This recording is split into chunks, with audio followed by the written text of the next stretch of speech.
Visakha వాజీ news కి స్వాగతం. నా పేరు మీనా కొంతల. ముందుగా వాజీ హెడ్లైన్స్ చూద్దాం.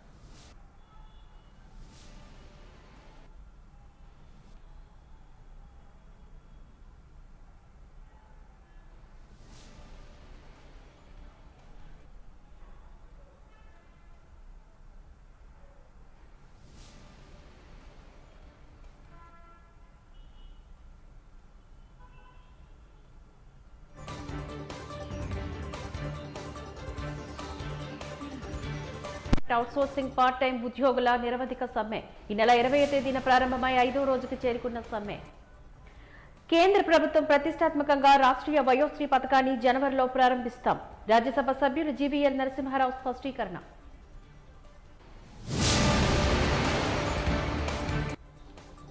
విశాఖ నగర ప్రాముఖ్యతను దృష్టిలో పెట్టుకుని సుందరీకరణ పరిశుభ్రత నేపథ్యంలో ప్రతి ఒక్కరూ సహకరించాలి.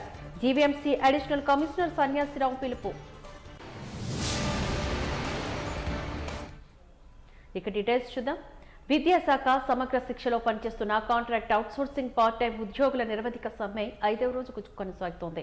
పలు డిమాండ్లతోనే ఏపీ సమగ్ర శిక్ష కాంట్రాక్ట్ అవుట్సోర్సింగ్ ఎంప్లాయీస్ ఫెడరేషన్ ఆధ్వర్యంలో ఈ నెల 20వ తేదీన ప్రారంభమైన నిరవధిక సమ్మెలో భాగంగా ఉద్యోగులు మీడియాతో మాట్లాడారు.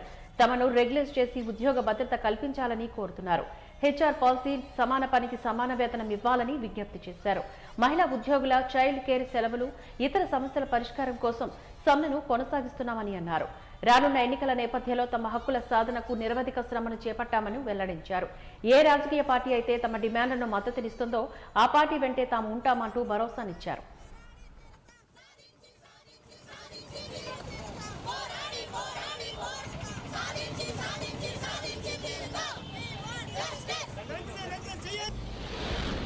సమగ్ర శిక్షలో నేను 12 సంవత్సరాలుగా పనిచేస్తున్నాం. సమగ్ర శిక్షలు మొత్తం 9 విభాగాలు ఉన్నాయి. అందరూ చాలా కష్టపడుతున్నాం. మాకు చాలా తక్కువ జీతం అండి. ఇప్పుడున్న సీఎం గారు ప్రతిపక్షంలో ఉన్నప్పుడు కాంట్రాక్ట్ ఉద్యోగస్తులు అందరి కోసం మాట్లాడారు. అసెంబ్లీలోని ఆయన పాదయాత్రలో ఉన్నప్పుడు కూడా మాట్లాడారు. కానీ ఆయన సీఎంగా ఉన్నప్పుడు మాత్రం మమ్మల్ని పట్టించుకోవట్లేదు. మమ్మల్ని వదిలేశారు. శర్మిలక్కను వదిలేసినట్టు మమ్మల్ని కూడా వదిలేశారు.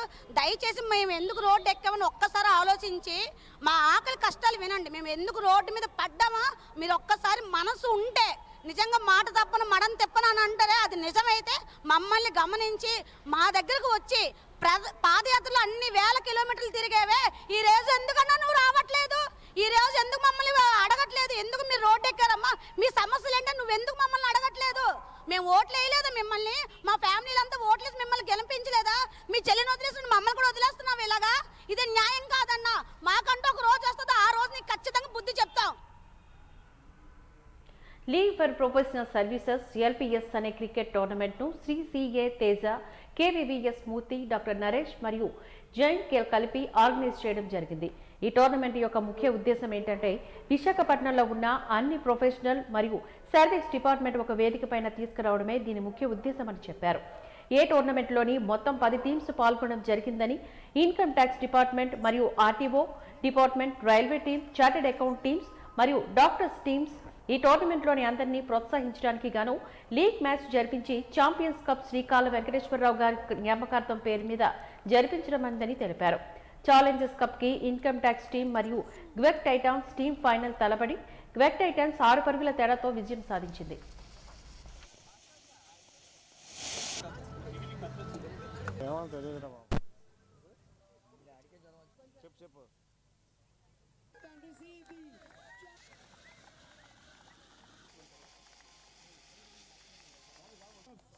True spirit and team game.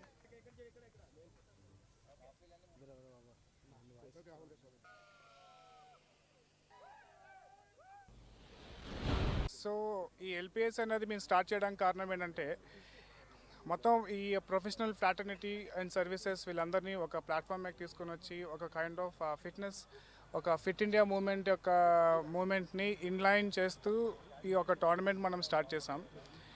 So ఈరోజు ఈ టోర్నమెంట్ గెలిచింది రైల్వేస్ టీం వాళ్ళు. అండ్ మొత్తం ఈ రైల్వేస్ టీంలో ఉన్న వాళ్ళందరూ రెగ్యులర్ ఎంప్లాయీస్ అండి, ఎవరు కూడా స్పోర్ట్స్ రిక్రూట్ కాదు. అండ్ వీళ్ళు ఒక 6 months నుంచి ప్రాక్టీస్ చేస్తూ గేమ్ని ఇంప్రూవ్ చేసుకుంటూ అట్లాగా they are come up to this stage. And టోటల్గా 10 టీంలు వచ్చినాయండి. దాంట్లో ఒక 4 teams are from doctors, 2 CA teams వచ్చినాయి, చార్టెడ్ అకౌంటెంట్ టీమ్స్ 2 ఉన్నాయి, ఒక కాస్ట్ అకౌంటెంట్ టీం ఒకటి వచ్చింది, railway team and income tax టీమ్తో పాటు ఆర్టీఓ టీమ్, జోన్ 1 వాళ్ళు వచ్చారు మనకి ఆడడానికి. అండ్ భారతదేశానికి స్వాతంత్ర్యం రావడానికి పూర్వం నుంచి విశాఖలోని విద్యా కాంతులను నింపుతూ తన ప్రస్తావాన్ని 1946లో ప్రారంభించిన బిట్ స్కూల్ తన 77వ సంవత్సరం సంబరాలు ఈ నెల 29వ తేదీన ఘనంగా నిర్వహిస్తున్నట్లుగా పాఠశాల ప్రిన్సిపల్ పిఎస్ రావు తెలిపారు. సీతంపేటలో పాఠశాల ప్రాంగణంలో ఏర్పాటు చేసిన విలేకరుల సమావేశంలో ఆయా సంబంధిత వివరాలను ఆయన వెల్లడించారు. ఈ సందర్భంగా ప్రిన్సిపల్ మాట్లాడుతూ 77 సంవత్సరాలుగా వేలాది మంది విద్యార్థులను ఉన్నతంగా తీర్చిదిద్ది సమాజానికి అందించిన ఘనత తమదేనని చెప్పారు. తమ పాఠశాలలో చదువుతున్న ఎంతో మంది విద్యార్థులు నేడు ప్రపంచవ్యాప్తంగా విభిన్న వృత్తుల్లోని ఉన్నత స్థానాల్లో స్థిరపడడం తమకు ఆనందాన్ని ఇస్తోందని పేర్కొన్నారు. విద్యతో పాటుగా మానవతా విలువలను కూడా బాధ్యతలను నేర్పిస్తూ ఉత్తమ పౌరులుగా తీర్చిదిద్దడమే తమ పాఠశాల ప్రత్యేకతగా చెప్పుకొచ్చారు. పాఠశాల విద్యార్థుల సాంస్కృతిక కార్యక్రమాల ప్రదర్శనతోని జూబ్లీ వేడుకలు ఏర్పాటు చేస్తున్నామంటూ తెలిపారు. ఈ కార్యక్రమాలకు గాను ది హిందూ దినపత్రిక బ్యూరో చీఫ్ సునీత భట్టాచార్య, ప్రముఖ ఆర్థోపెడిక్ సబ్జెక్టు భవానీ ప్రసాద్ల హాజరవుతున్నారని తెలిపారు. అనంతరం ఆయా సంబంధిత పోస్టర్ను ఆవిష్కరించారు. మహానుభావులు పార్టిసిపేట్ చేసి ఈ ఇన్స్టిట్యూషన్ గ్రోత్ అండ్ ఎవల్యూషన్కి కాంట్రిబ్యూట్ చేశారు. వారందరికీ కూడా వందనం. ఎందరో మహానుభావులు, వారందరికీ వందనం. ఈ మహాప్రస్థానం 1946-47. It all started in 1946-47 in the old town, in a blind lane near Kanakamahalakshmi Temple, Old Town, Vizag, by my late father, Sri P.V. Ramanaya Garu, who was an eminent and great educationist and a retired district education officer, a pioneer in the field of private school education. అసలు government schools తప్ప, machinery schools తప్ప ఇంకే schools లేనటువంటి రోజుల్లో ఒక్క రమణయ్య గారు వీటీ college అని చెప్పి ఆ సందుల్లో అక్కడ కనకమహాలక్ష్మి దగ్గర 1946 కరెక్ట్గా చెప్పాలంటే February 18th ఒక చిన్న ట్యూషన్ సెంటర్ కింద స్టార్ట్ చేసి ఆ తర్వాత దానికి వీటీ కాలేజ్ అని పేరు పెట్టి ఆ తర్వాత మెట్రికులేషన్ సిస్టమ్ కొన్నాళ్ళు Cambridge, senior Cambridge, junior Cambridge tuitions కూడా జరిగేవి. ఆ తర్వాత అవన్నీ మానేసి ఒక్క మెట్రికులేషన్ మాత్రం ఉంచి ఆ మెట్రికులేషన్ని చాలా సిస్టమటైజ్ చేసి, చాలా స్ట్రీమ్లైన్ చేసి, చాలా పాపులరైజ్ చేసి ఆంధ్ర యూనివర్సిటీ వారికి అంతకుముందు 3000 మందే ఉండేవారు. 300 మందో 3000 మందో ఉండేవారు మెట్రికులేషన్కి అపియర్ అయ్యేవాడు ప్రైవేట్ క్యాండిడేట్స్. అలాంటిది రమణయ్య గారు వీటీ కాలేజ్ స్టార్ట్ చేసిన ఒక 5-6 సంవత్సరాలు, 10 సంవత్సరాల్లో 30,000 మంది మెట్రిక్ క్యాండిడేట్స్ అయ్యారు.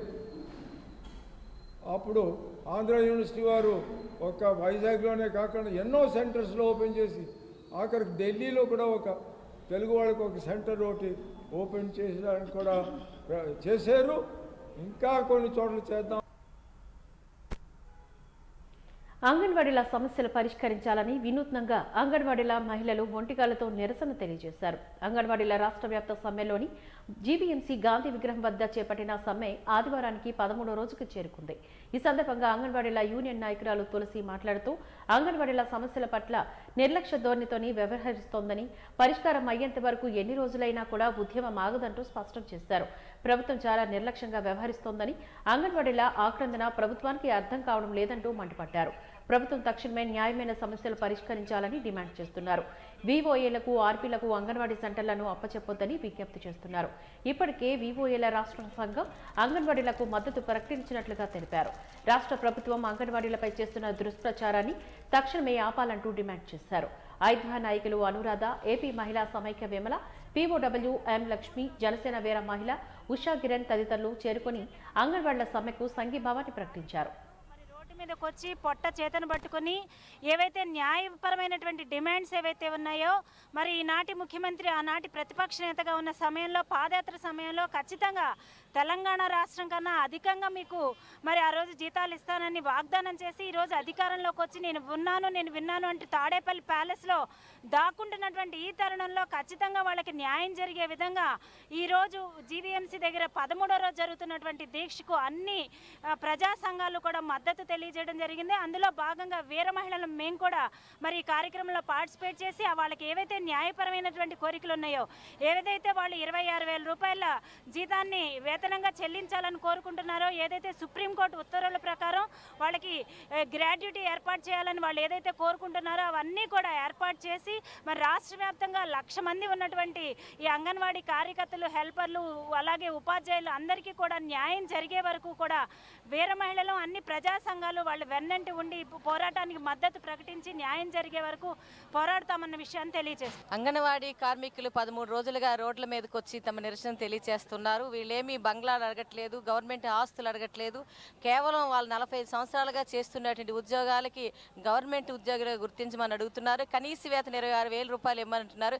ఈరోజు మనం చూసుకున్నట్లయితే 10,000 రూపాయలు పెడితే కానీ ఇంటద్ది రానటువంటి పరిస్థితి, కరెంటు బిల్లులు, నిత్యావసర సరుకులన్నీ కూడా ఆకాశాన్ని అంటున్నట్టు ఈ తరుణంలో మీరు ఇచ్చినటువంటి డబ్బులు ఎటుకు సరిపోయినట్టు పద్ధతిలో న్యాయబద్ధంగా చట్టబద్ధంగా 26,000 రూపాయలు ఇవ్వమని చెప్పి అడుగుతున్నారు. కానీ వీళ్ళకి ఏ రకమైనటువంటి సహాయ సహకారాలు అందించకపోగా ఇంకొక వైపున వీళ్ళు సమ్మె చేస్తుంటే మరొక వైపున మిడ్ డే మీల్స్ కార్మికులందరినీ కూడా వాళ్ళ మీద ఉసుగొలిపి మీరెళ్ళి వంట చేయమని చెప్పడం అనేది ఎంతవరకు సమంజసం అని చెప్పేసి మేము అడుగుతా ఉన్నాం. ఆ మిడ్ డే మీల్స్ కార్మికులు కూడా అంగన్వాడీ కార్మికులతో కూడా వాళ్ళకి కూడా సంఘీభావం తెలియజేస్తూ మేమైతే ఈరోజు మీకైంది రేపు మాకోది అనేటువంటి దీంతో ఉన్నారు. కాబట్టి ఈరోజు కార్మికులంతా కూడా రోడ్డును పడ్డారు. మున్సిపల్ కార్మికులు కానివ్వండి, మొత్తం అంతా కూడా వేలాది కార్మికులంతా కూడా రోడ్డు మీద పడిన పరిస్థితి మనం అంతా చూస్తున్నట్టు ఈ నేపథ్యంలో అంగన్వాడీ కార్మికులు రాష్ట్ర వ్యాప్తంగా చేస్తున్నటువంటి ఉద్యమానికి ఆంధ్రప్రదేశ్ మహిళా సమైక్య రాష్ట్ర వ్యాప్తంగా అన్ని చోట్ల కూడా వాళ్ళకి సంఘీభావం తెలియజేస్తూ ప్రత్యక్ష ఆందోళన కూడా పూలుకుంటుంది. కార్మికుల సమస్యలు పరిష్కరించేంత వరకు ఆంధ్రప్రదేశ్ మహిళా సమైక్య ప్రభుత్వం మెడలు ఉంచైనా సరే దేనికైనా సిద్ధపడతామని చెప్పేసి ఈ సందర్భంగా తెలియజేస్తూ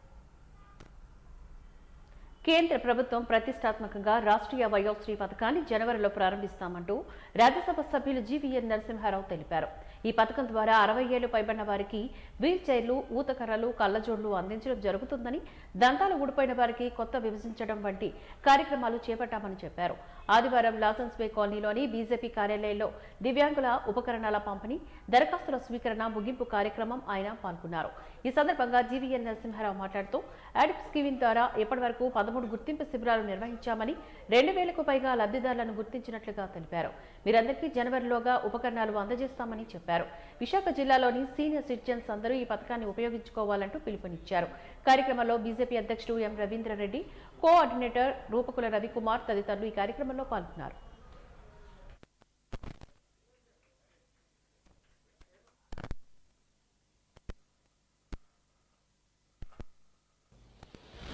ప్రధానమంత్రి నరేంద్ర మోదీ గారు దేశ ప్రధానిగా బాధ్యతలు చేపట్టాక ఆయన దివ్యాంగులని పేరుతో ఎవరైతే గతంలో ఎవరినైతే వికలాంగులని చెప్పి సమాజంలో ఒక తక్కువ చూపు చూసేటువంటి ఆలోచన ధోరణి మన సమాజంలోనే ఉండేది. దానికి రాజకీయ నాయకులు కారణం కాదు, సమాజంలోనే ఒక తక్కువ భావం.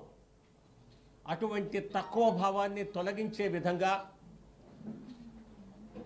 అటువంటి ఇబ్బందులు ఉన్న అందరినీ కూడా దివ్యాంగులని చెప్పి నామకరణం చేసి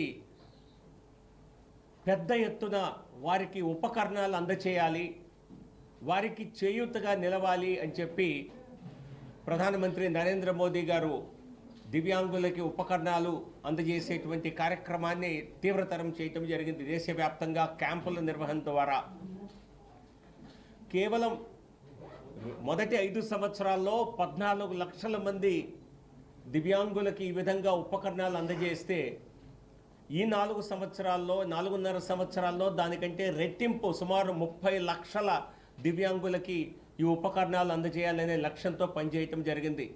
సో నేను విశాఖపట్నం ప్రాంతంలో కూడా విశాఖపట్నం పార్లమెంట్లో ఈ కార్యక్రమం గత 5-6 ఏళ్లుగా నిర్వహించబడలేదు. కాబట్టి నేను చొరవ తీసుకొని ఇటువంటి కార్యక్రమాన్ని విశాఖపట్నంలో నిర్వహించాలని చెప్పి కేంద్రంలో పెద్దల్ని కోరగా అటువంటి అనుమతి మనకు లభించడం సంతోషదాయకం.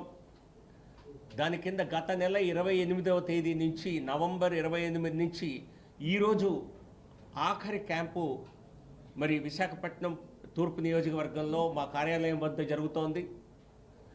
ఇప్పటి వరకు సుమారు 2000కు పైగా దివ్యాంగులకి కావలసిన ఉపకరణాలని పూర్తిగా వారిని టెస్ట్ చేసి కేంద్ర ప్రభుత్వ సంస్థ అలింకో వారి అధికారులు ఇక్కడికి వచ్చి డాక్టర్లు వచ్చి పరిశీలించి పర్యవేక్షించి వారికి ఎటువంటి ఉపకరణాలు ఇవ్వారో అటువంటి నమోదు చేయటం జరిగింది.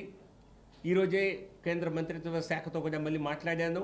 ఈరోజు ఆఖరి కార్యక్రమం పూర్తవగానే వివరాలు పంపిస్తే 1 నెల రోజుల సమయంలో అందరికీ ఉపకరణాలు అందజేసేలాగా చర్య తీసుకుంటామని చెప్పారు.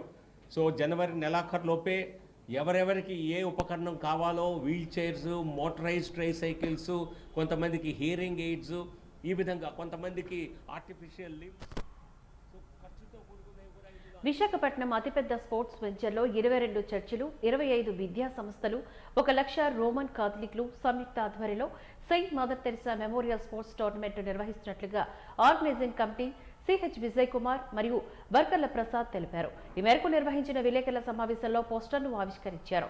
ఈ సందర్భంగా అనంతరం వారు మాట్లాడుతూ ఎంతో ప్రతిష్టాత్మకంగా నిర్వహిస్తున్న ఈ టోర్నమెంటుకు రిజిస్ట్రేషన్ చివరి తేదీ జనవరి 6 అని తెలియజేశారు. టోర్నమెంట్ ప్రారంభ తేదీ జనవరి 24 కాగా జనవరి 28తో ముగుస్తాయంటూ తెలిపారు. ఈ tournament Saint Peter's cathedral church గ్రౌండ్లో నిర్వహించబడుతుందంటూ వెల్లడించారు.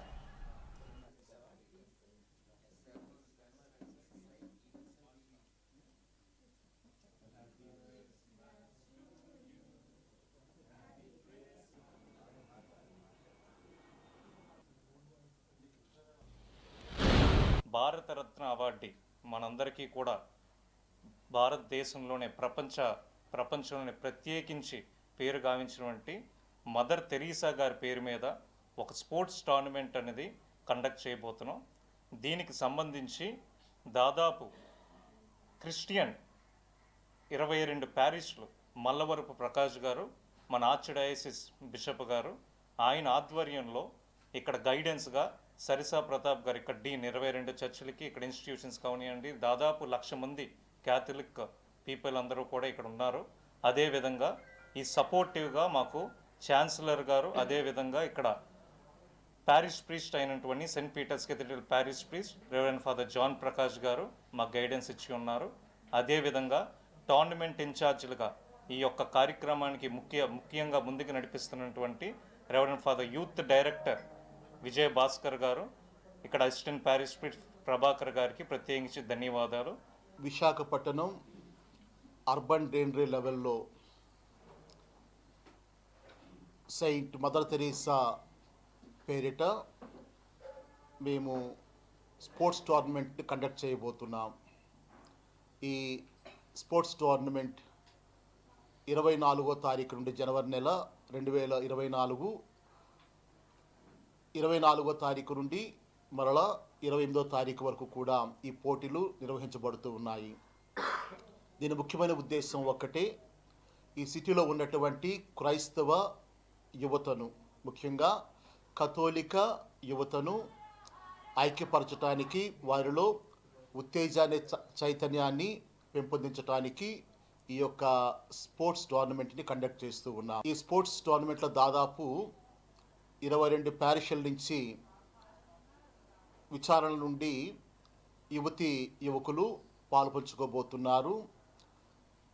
ఇది ప్రతిష్టాత్మకంగా జరగబోతూ ఉంది. కాబట్టి ఈ టోర్నమెంట్లో ప్రతి ఒక్కరూ కూడా పాలుపంచుకొని, ముఖ్యంగా క్రైస్తవ కథోలిక యువతి యువకులు పాలుపంచుకొని వారు ఐక్యతను ప్రజలకు, ఈ స్థానిక ప్రజలకు, సిటీ ప్రజలకు చాటి చెప్పుతూ సెయింట్ మదర్ తెరీసా పేరున జరగబోతున్నటువంటి ఈ యొక్క గొప్ప కార్యాన్ని విజయవంతం చేయమని ప్రత్యేకంగా కోరుతూ ఉన్నాను.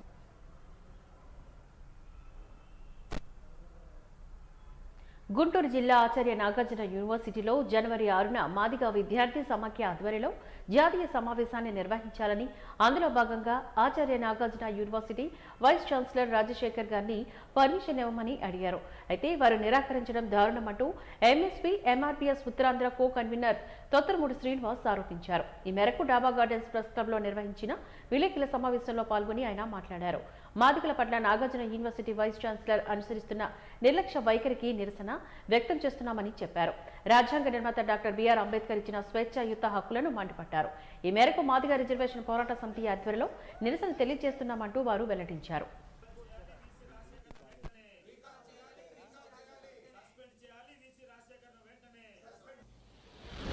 జనవరి 6వ తారీఖున ఆచార్య నాగార్జున యూనివర్సిటీ ఆవరణలో Madiga students federation national meet పెట్టడానికి మాన్యశ్రీ మందకృష్ణ మాదిగ గారు ఆదేశాలు ఇచ్చే ఉన్నారు. మరి ఆ కార్యక్రమం జరిపించడానికి మరి ఆచార్య రాజశేఖర్ గారిని వైస్ ఛాన్సలర్ గారిని కలవడం జరిగింది. ఆయన కలిసిన పరిస్థితి మరి వివరణలోకి వెళ్తే, వైస్ ఛాన్సలర్ గారు మాకు పర్మిషన్ ఇవ్వడానికి అవ్వదండి, మరి మీరు నాయకుల దగ్గర నుంచి పర్మిషన్ తెచ్చుకోవాలని మా ఆత్మగౌరవ సమస్యని దెబ్బ కొడుతూ మాట్లాడడం జరిగింది. ఎంఆర్పిఎస్ స్థాపించి 30 సంవత్సరాల పరిస్థితులు ఉన్నట్టుంటే మరి ఎప్పుడు కూడా స్టూడెంట్ ఫెడరేషన్ మీటింగ్ ఆంధ్ర యూనివర్సిటీలో కానీ, వెంకటేశ్వర యూనివర్సిటీ కానీ, అలాగే ఉస్మానియా యూనివర్సిటీ కానీ ఎప్పుడు కూడా విద్యార్థుల సదస్సు యూనివర్సిటీలోనే పెట్టడం జరుగుతూ ఉన్నది.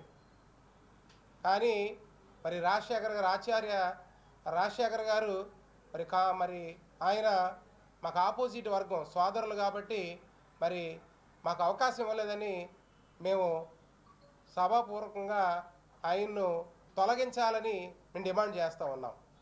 జగన్మోహన్ రెడ్డి గారు ఏదైతే పరిపాలనా రాజధాని అని చెప్పుకుంటున్న విశాఖపట్నం ఆంధ్ర యూనివర్సిటీ కేంద్రంగా జరుగుతున్న ఈ సమావేశానికి ముఖ్య ఉద్దేశం Acharya Nagarjuna university VC P Rajasekhar garu Madiga student federation జాతీయ సమావేశాన్ని జనవరి 6న పెట్టుకోదలుచుకుంటే దాన్ని ఆయన మాదిగలను అవమానించే రీతిలో 30 సంవత్సరాల సామాజిక న్యాయ ఉద్యమాన్ని అవమానించే రీతిలో తను వీసీగా ఉన్న యూనివర్సిటీకే నా పరిధి లేదని, ప్రభుత్వ పెద్దల దగ్గరికి వెళ్ళి మీరు పర్మిషన్ తెచ్చుకోవాలని చెప్పేసి ఆయన చెప్పడం చేత మేము రాష్ట్రంలో కీలకంగా ఉన్న ప్రభుత్వ పెద్దలందరినీ కలిసి వాళ్ళందరూ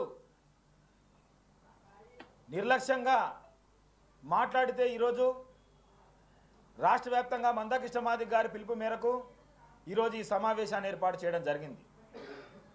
పెద్దలారా, మీరందరికీ తెలుసు, మాన్యశ్రీ మందకృష్ణ మాదిగ గారి నాయకత్వంలో మొన్నటికి మొన్న ఎస్సీ వర్గీకరణ కోసం మహోత్తరమైన ఉద్యమం నడిపితే లక్షలాది మంది హైదరాబాద్ కేంద్రంగా ఒక ప్రధానమంత్రి వచ్చి మీది వర్గీకరణ న్యాయమైన సమస్యని, దీన్ని ఇన్ని రోజులు నిర్లక్ష్యం చేసినందుకు మీరందరూ మమ్మల్ని క్షమించాలని చెప్పేసి ఒక ప్రధానమంత్రి మోడీ గారే ఇతర పార్టీలో నాయకులు గాని మంత్రులు గాని తమ పార్టీ నిర్ణయాలపై ఎలా మాట్లాడతారంటూ రాజ్యసభ సభ్యులు జీవీఎల్ నరసింహారావు ప్రశ్నించారు. ఏమీ జరగకుండానే వాటిపై వ్యాఖ్యానించడం వారిలోని ఉన్నటువంటి ఆందోళన తెలియజేస్తోందని, బీజేపీ ఎన్నికల్లో ఎలాంటి ప్రణాళికలతో ముందుకు వెళ్లాలి అనేది కేవలం బీజేపీ కేంద్ర నాయకత్వం నిర్ణయం తీసుకుంటుందంటూ తెలిపారు. చంద్రబాబు నాయుడు పీకేతో సమావేశమైన అంశం వారిని అడిగితే బాగుంటుందని, స్టీల్ ప్లాంట్లో పెట్టుబడుల ఉపసంహరణ ప్రక్రియ ఆగిపోయిందని, దానిలో ఎటువంటి ముందస్తు చర్యలు తీసుకోకపోవడలేదని చెప్పారు. దానికి సంబంధించిన ఇంకా అనేక మందికి అనుమానాలు ఉన్నాయని, ఇక బ్లాస్ట్ ఫర్నెస్ ని ఆపరేట్ చేయాలా వద్దా అనే విషయం ఆర్ఎన్ఏఎల్ అంతర్గత అంశమని, దానికి ప్రైవేటీకరణ ప్రక్రియతో ముడిపెట్టడం సరికాదంటూ బీజేపీ ఎంపీ జీవీఎల్ నరసింహారావు హితవు పలికారు. మా పార్టీ నిర్ణయాలు మా పార్టీయే చేసుకుంటుంది. మేమేమి ఇతర పార్టీలకి మా పార్టీ నిర్ణయాలను అవుట్సోర్స్ చేయలేదు. సో ఇతర పార్టీల నాయకులు కానీ మంత్రులు కానీ మా పార్టీ యొక్క నిర్ణయాలపై జరగకుండానే వాటిపై వ్యాఖ్యానించడం మరి వారిలో ఉండేటువంటి ఆందోళన తెలియజేస్తోంది. బీజేపీ ఎన్నికల్లో ఎలాంటి ప్రణాళికలో ముందుకు వెళ్ళాలి అన్నది కేవలం బీజేపీ కేంద్ర నాయకత్వం నిర్ణయించేటువంటిది. దాని గురించి ఇతర పార్టీలు ఆలోచించవలసిన, ఆందోళన చెందవలసిన అవసరం లేదు. రాజకీయాల్లో సర్వసాధారణం ఏ పార్టీ కొత్త పార్టీలు రావటం, పోటీ చేయటం, దాని గురించి ముందుగా ఇటువంటి కామెంట్స్ చేయవలసిన అవసరం లేదు అన్నది నా ఆలోచన.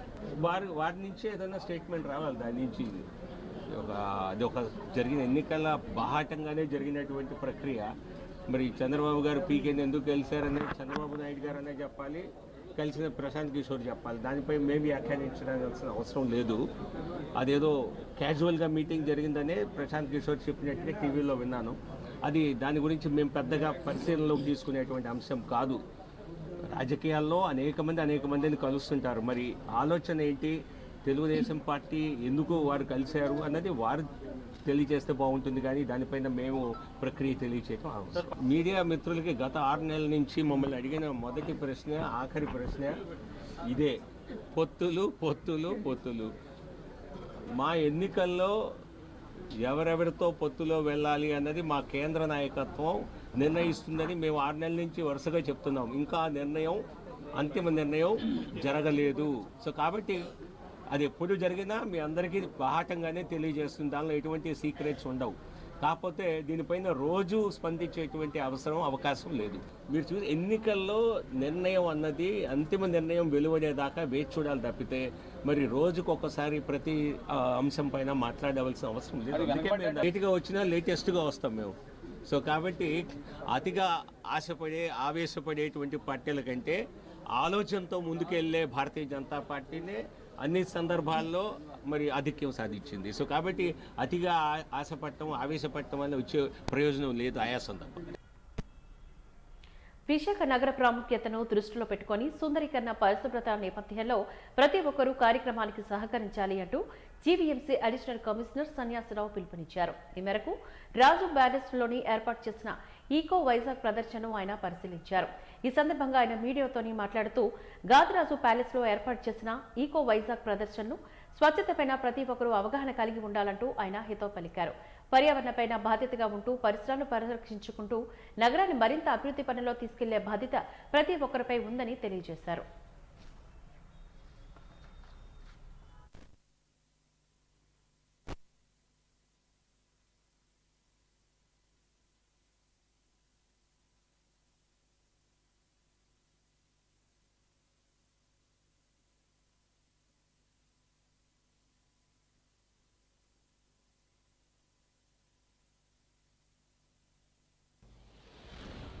ఈరోజు 23, 24, 25 తారీఖుల్లో మన గాదిరాజు ప్యాలెస్లో క్లీన్ టాయిలెట్ ఎక్స్పో అనేది మనం పెట్టడం జరిగింది. వాళ్ళు ఏదైతే ప్రాపర్టీ షో పెట్టారో అందులో భాగంగా మనం క్లీన్ టాయిలెట్ ఎక్స్పోని మనం ఇక్కడ పెట్టడం జరిగింది. ఇందులో భాగంగా 8 మంది ఇన్వెస్టర్స్ రావడం జరిగింది. అలాగే కొంతమంది ఆర్కిటెక్ట్స్ కూడా ఇందులో వచ్చి వాళ్ళ తాలూకు డిజైన్స్, టాయిలెట్ డిజైన్స్ కానీ, నాప్కిన్ వెండింగ్ మెషిన్స్ కానీ, డైపర్ వెండింగ్ మెషిన్స్ కానీ, ఇన్సినరేటర్స్ కానీ, అదేవిధంగా different models, different toilet models కానీ ఇవన్నీ కూడా డిస్ప్లే చేయడం జరిగింది. ఇవంతా కూడా మన నగరంలో ఉన్నటువంటి సిటిజన్స్ కానీ, అదేవిధంగా ఎవరైతే బిల్డర్స్ ఉంటారో వాళ్ళు కానీ ఇవన్నీ కూడా చూసి ఈ కొత్త టెక్నాలజీని ఇంప్లిమెంట్ చేయాలనే ఉద్దేశంతో గౌరవ మేయర్ గారు, గౌరవ కమిషనర్ గారు ఆదేశాలతోటి ఈరోజు క్లీన్ టాయిలెట్ ఎక్స్పోని ఈరోజు మనం ఈ గాదిరాజు ప్యాలెస్లో మనం ఏర్పాటు చేయడం జరిగింది.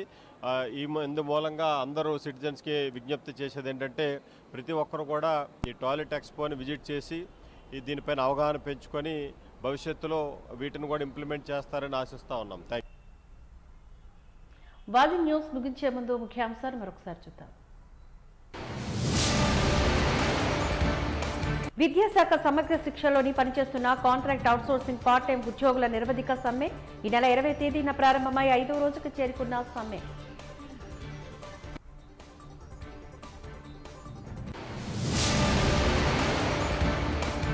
కేంద్ర ప్రభుత్వం ప్రతిష్టాత్మక రాష్ట్రీయ వయోశ్రీ పథకాన్ని జనవరిలో ప్రారంభిస్తాం. రాజ్యసభ సభ్యులు జీవీఎల్ నరసింహారావు స్పష్టీకరణ.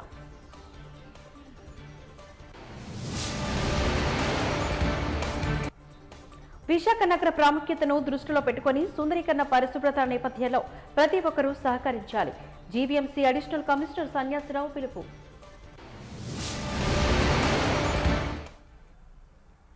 వాజీ న్యూస్ ఇంతటితో సమాప్తం. నమస్కారం.